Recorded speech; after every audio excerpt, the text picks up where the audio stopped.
giving you an opportunity to get the full story from the people who tell it best. This is Mediacom News Leaders.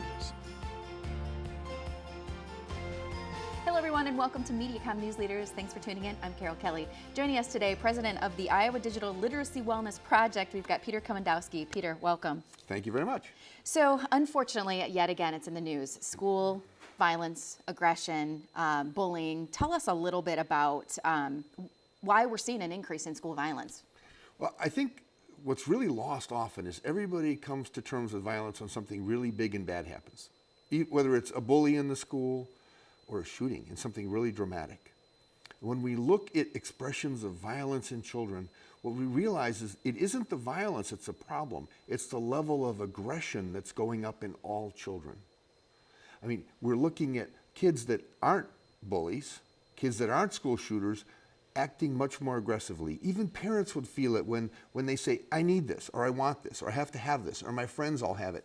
You know, that's sort of aggressive behavior. And there's more of that in kids' lives than ever before. Can you talk a little bit about some of the signs that parents should be looking for? Oh, absolutely. A lot of times it's what parents don't want to see, so they try to ignore them. You know, if a child snaps at you, if a child is in their room for long hours and not coming out, if they're not bathing enough, that, you know, if you're a parent, you think, hey, you know, clean up, or not eating right, eating a lot of junk food. All of these things are signs that they're obsessing on something. And the more they obsess, whether it's violent video games, and violence is a big thing, or internet, or being antisocial, the more likely they're becoming slightly more aggressive. And why are some of these actions that we're talking about right now, these aggressive behaviors, why are we seeing that more then in the schools? Well, most of it is because of violence. And see, some violence is in the news. Other violence is on TV and in the movies. I mean, even Power Rangers that kids watch increase aggressive behavior in children. And so as we just fill their lives with hours and hours of video games that teach them to be vigilant, that teach them reaction times to negative things, and that teach them to be much more aggressive, antisocial than we would like them to be, it now becomes part of the way they live, the way they act. And you know, it's not just kids. We see an increase, and we see a lot of schools where parents come in complaining and trying to bully teachers and school board members into doing something about their kids' grades or their kids' this. And then you can see why the kid is more aggressive. Because they're growing up in a house where parents are more aggressive. And we used to teach a lot about compassion and understanding, and you learn that by being with people a lot. Now that they're watching and learning other things, you know, we got to remember that all children, especially young ones, what they practice, they start to do. And that influences their behavior. And the more they're looking at violent stuff, things we see innocent, superheroes, you know, Walt Disney movies with people chopping people up and kicking them and things like that, that takes young children and elevates them to the point where they feel that somehow aggression has a benefit. Do you think there is a little bit of bullying in all of us, though? Or a positive amount of aggression? Yeah, and you know, if you're on a football field, you're going to be aggressive. If you're at work and you have goals to make, you're going to be aggressive. But you have to learn that when you go home or with your family and friends, that needs to stop. That when you go from the football field to the classroom, that needs to stop.